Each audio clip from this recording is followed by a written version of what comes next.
I'm here to talk about success, real success, the kind that demands everything from you. And let me tell you something right from the top. The first rule of success is to have a vision. If you don't know where you're going, you drift, you wander. You wake up one day and realize you never became who you could have been. And that, to me, is the worst tragedy of all. I was born in 1947 in Austria, right after World War II. Let me tell you, it wasn't a glamorous place. It wasn't a land of opportunity. The country was rebuilding. People were struggling, and the future felt small. But even as a kid, I felt something inside me. I felt like I was made for something bigger, something different, something that didn't exist around me yet. My parents wanted me to stay in Austria, live a normal life, work a normal job, follow a normal path.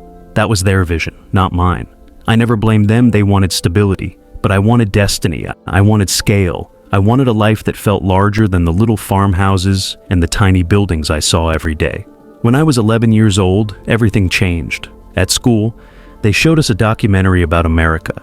Huge skyscrapers, giant bridges, 6-lane freeways, cities that looked like they were built by giants.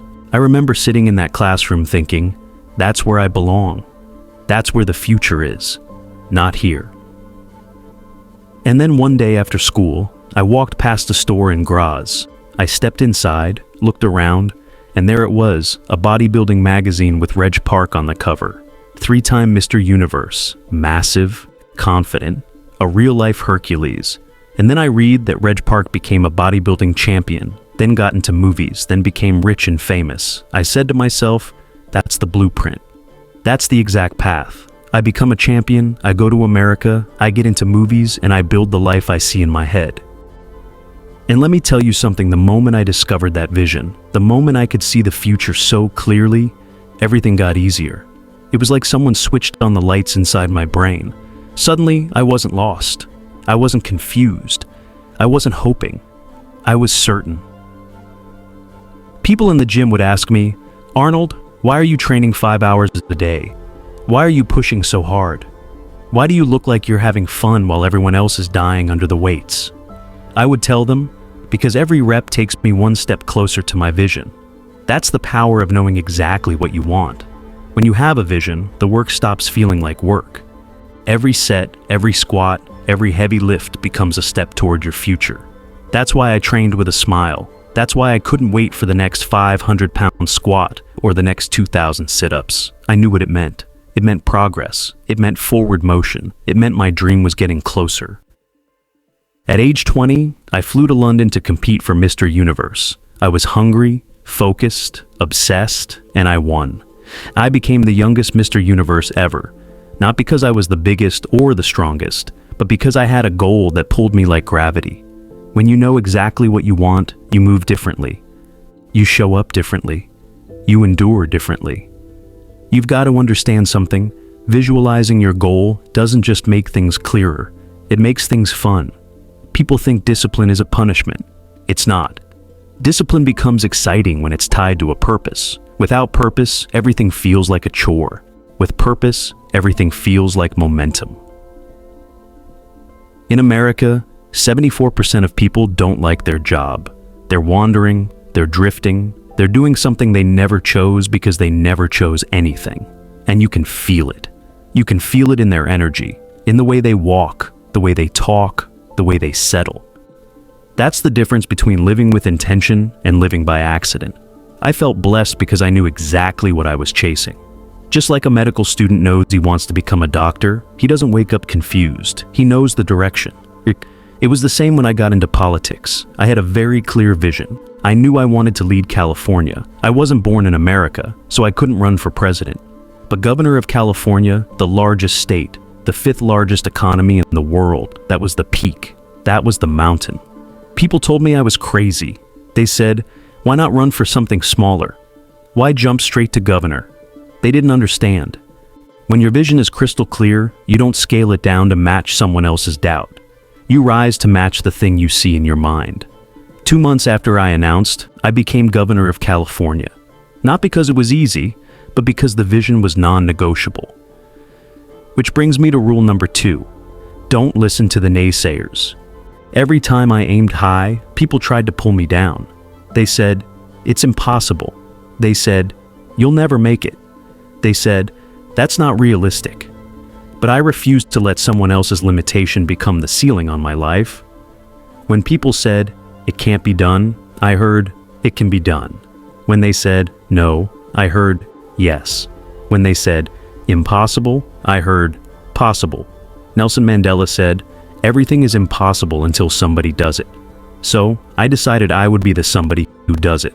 I carried that mindset into everything: bodybuilding, acting, business, politics. When I came to Hollywood, the first thing they attacked was my accent. They said it was too heavy. They said it would never work. They told me my body was too big, too unusual, too different. Everything about me, they said, was wrong for the movie industry.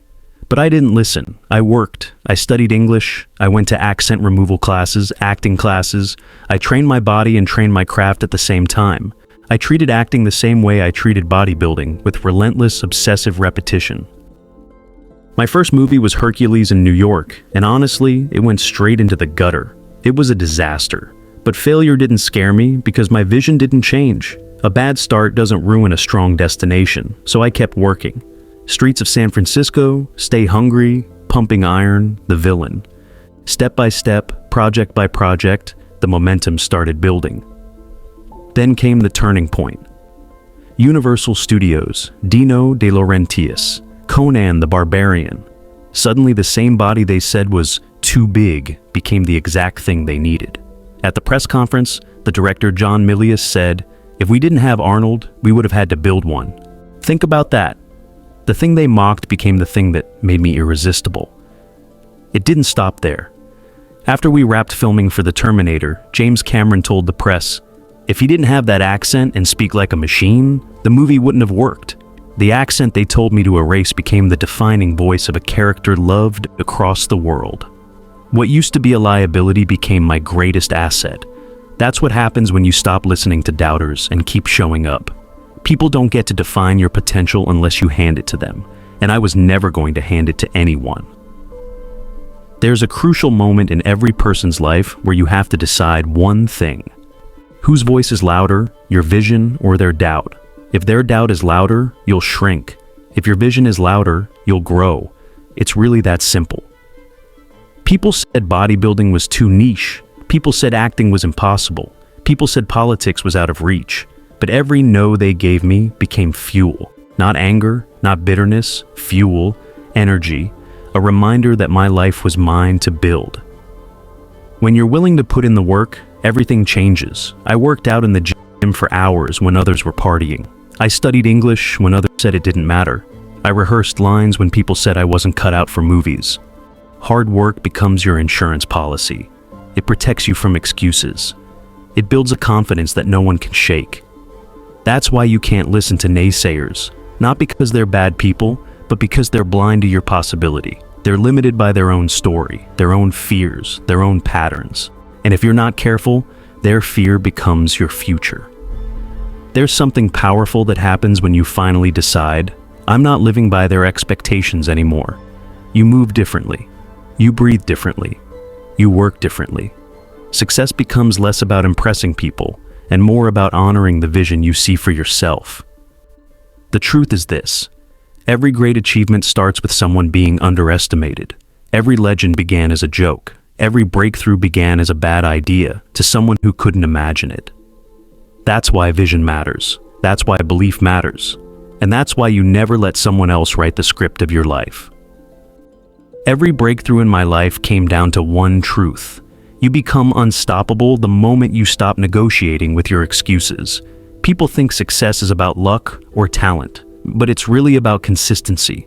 It's about showing up on the days when you don't feel strong, when no one is cheering for you, when the results are invisible. That's where champions are built. Hard work is the great equalizer. I trained 5, sometimes 6 hours a day. I pushed my body until it shook. I pushed my mind until it sharpened. And I didn't complain because every rep was connected to my vision. Every drop of sweat was a payment toward my future. When you know what you're working for, the work becomes a privilege, not a punishment. And that's the third rule. Work your heart out. Not halfway, not casually, all in. People underestimate how far obsessive, focused effort can take them. They underestimate how powerful it is to be the one person in the room willing to push harder, stay longer, learn deeper. Effort compounds. It stacks. It builds a force around you that people can't ignore. But you can't just work hard, you have to work smart. You have to prepare. You have to study. When I wanted to be an actor, I didn't wait for someone to discover me. I studied English, I trained my voice, I went to acting classes. I treated every weakness like a project that could be solved. There is always a way to strengthen the things people use against you. That's why the fourth rule is simple. Don't be afraid to fail. Failure is not the opposite of success. It's the engine of success. Every failure teaches you something you can't learn in comfort. Most people are terrified of looking stupid, so they never try. They never risk. They never put themselves in the game. But the ones who rise are the ones who fail forward. They use failure as feedback, not a finish line. The fifth rule, ignore the noise. You must build a filter strong enough to protect your focus.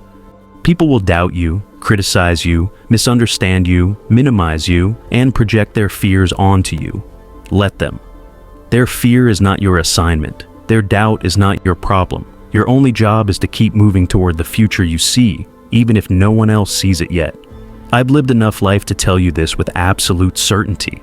The world belongs to the people who take responsibility for their story, not the ones who wait, not the ones who hope, the ones who act, the ones who decide, the ones who don't quit when things get heavy. You must create the life you imagine. You must build the strength you admire. You must become the person your younger self needed. That is your duty. That is your power. And when you finally reach the top, when you stand in the future you once dreamed of, you will realize something beautiful. It was never about the trophies, the money, or the applause. It was about proving to yourself that you were right about you, that you had greatness in you all along. Listen, before you click away, hear this one thing clearly. Nothing in your life changes until you change. You can watch motivational videos all day, but if your mindset stays the same, your future stays the same. And I know you feel that. I know you're tired of repeating the same day, the same problems, the same patterns, hoping something will magically shift. It won't. Not until you do. If this video opened even one door in your mind, then the next one I'm sending you to is the one that will kick that door wide open. Go watch, fix your mindset today, or lose the future you want. That video is not entertainment, it's a mirror. It'll show you exactly why you sabotage yourself, why you delay everything important, and why your future self is silently begging you to wake up right now.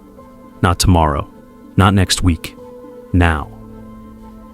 If you leave without watching it, you'll slip straight back into the same cycle you're trying to escape, and you know that's true. So do the smart thing your future self is praying for. Tap that video. Shift your mindset. Claim the life that keeps calling your name. Your next chapter starts there, not later. Now.